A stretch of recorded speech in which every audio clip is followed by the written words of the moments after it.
All right, let's go ahead and set up our magnetic car mount. All right, so I was using a car mount not too long ago and it did break down on me. So now it's time to replace it. So I did have this iAudi that I was using for a while and it no longer extends the arms, and so time to get rid of it and install our new one. So this magnetic one, I have a really good feeling about this one because I definitely do not want to have this blocking my line of sight anymore, and so it's going to be time to get rid of it. Let's go ahead and just take it right off. Plus, dealing with the stickiness can sometimes be troublesome. All right, so now that we got that off, we're gonna go ahead and install our brand new magnetic car mount. I am a big fan of these magnetic car mounts because they just make life so much easier. You install them, they're out of the way, and then basically you are good to go to do your awesome driving experience. Whether you're listening to music or whatever, you are good to go. All right, so let's set this device up and I'm gonna walk you through it and I'll give you my general thoughts and impressions on how well this device works. Okay, so the first thing you're going to want to do is connect the ball socket to the joint, and to do that you actually have to completely unscrew this first part. So let's go ahead and I'm going to show you how that works. Okay, so the first thing that we're doing is we're just unscrewing this part right here. It's probably going to be screwed in, going to be relatively tight. All you're doing is you're just unscrewing it, and you're basically taking it off to the point where it basically comes off almost completely. All right, so I think I had it screwed in a little too much. It's probably best to have it be completely unscrewed, but the ring should be on the second piece first, and then you push in and then you can tighten the ring.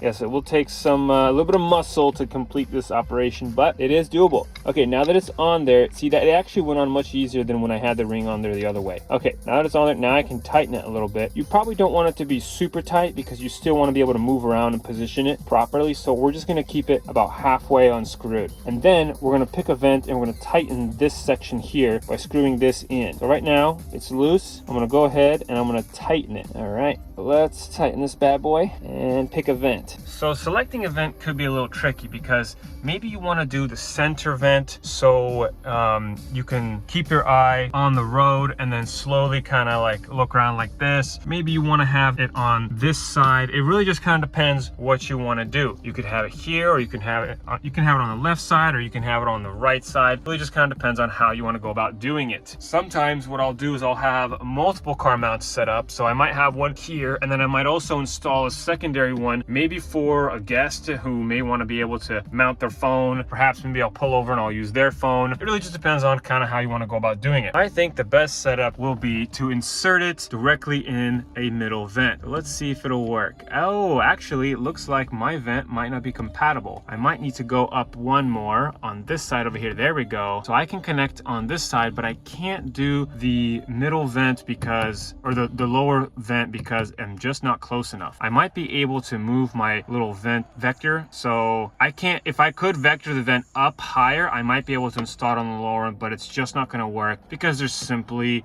not the right angle. So I'm going to go ahead, I'm going to insert it into this top one. Okay, I got it in there. I'm going to push a little bit harder, and then I'm just going to start tightening it by tightening it with the knob. So you definitely want to be careful, because if you tighten too hard or if you push in just a little too much, there is a chance that you might be able to damage it. So I would say just tighten it so it's firm, so it's fixed, but take note that the vent could break if you are too rough. That's just a thing to keep in mind. And it's actually going to be like that with every single type of car mount you get, regardless, you know, of how it's set up. The vents inside cars are really fragile, so just keep that in mind. All right, and of course I'm gonna have to center it, and I'm gonna try it and position it in a few different areas to see how well this is gonna work, because it's possible maybe by doing this setup here, I'm gonna realize maybe I don't want to do it like this. Maybe I want to do it completely different. It's just gonna depend on how I want to do it. The key here is you definitely want to experiment, because if you don't experiment, you're really not gonna be able to know how well it works. So let's just keep testing it and see which is gonna be the best setup. So in this particular situation, the limiting factor is that I am colliding with the bottom vent. That will be the limiting factor in this particular setup. So I am pushing it in, but not all the way. Let's tighten it and see how well it works.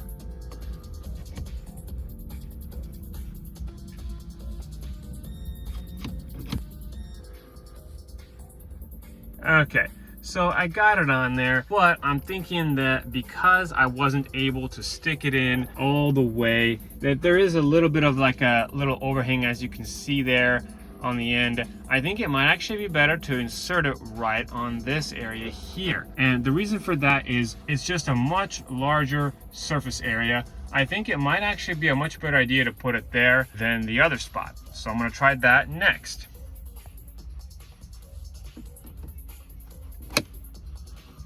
Oh wow, actually it goes in just right. It goes in all the way, and the bottom is also being held up by the flap here. So I'm having a really good feeling about this setup right here. Okay, so it's in there and it's actually not going anywhere, which I really like. Once you have that in there, then I recommend tightening this because you don't want your phone moving around too much. So I'm going ahead and tightening it just a little bit here. And while you're tightening it, again, be gentle with the vent. All right.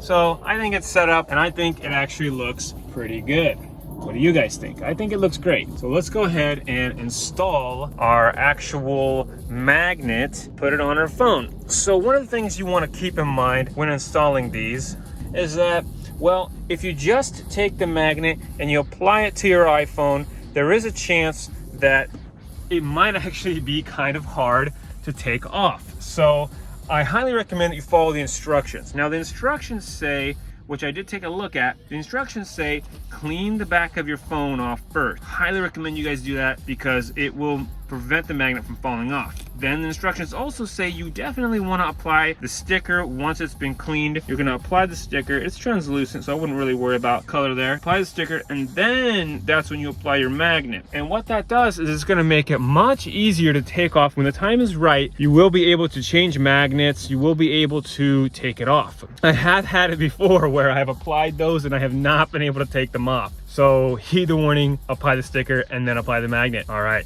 let's do that. Alrighty, so we got our cleansing wipe. We're gonna go ahead and apply it to our phone. Righty, there it is. Ooh, this is a rather large cleansing wipe. Very nice addition. All right, I'm gonna clean that off. Nice and clean. And then I'm gonna dry it off. All right, so I got my sticker. Go ahead and apply it. And there it is. Sticker is now applied. Okay, now peel off the magnet. Yeah, it is crazy how sticky these 3M sticky pads are. You can almost not even peel off the sticky part. Now let's apply it to our phone. Apply it right in the middle here, right on the pad. There it is, it's applied. Okay, awesome. Gonna push down just for a second here, solidify it, make sure it's not going anywhere. And there you have it, the magnet has been applied. Okay, let's see how well this works.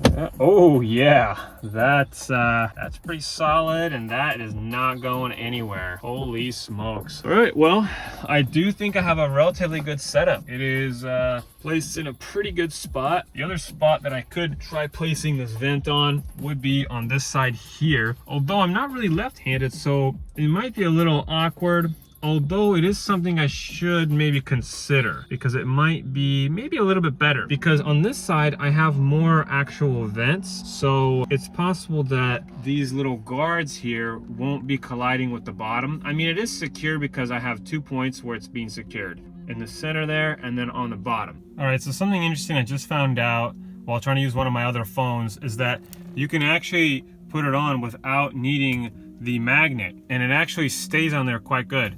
Now, this is not going to be the case with all phones, but however, with the iPhone 12 mini, I think it's because of the new charging system that they implemented in the iPhone 12. The wireless charging ring that's built inside of it actually helps mount the phone to magnetic car mounts. So if you don't want to apply the magnet, you actually won't need to apply the magnet, at least for the iPhone 12 mini, and that's definitely confirmed. I would like to know if it would work for iPhone 12 Pro Max. I suspect that it will also. I'll also be testing it while doing like high G-force turns to see if it'll fall off. I don't think it will because it's actually on there pretty good. So when it's time to remove the magnetic mount, you're not going to be able to remove it by simply peeling this. I highly recommend that you get a knife that's not relatively sharp, and you can insert it in between the seams and then apply some pressure inward and then outward like that. So inward, outward.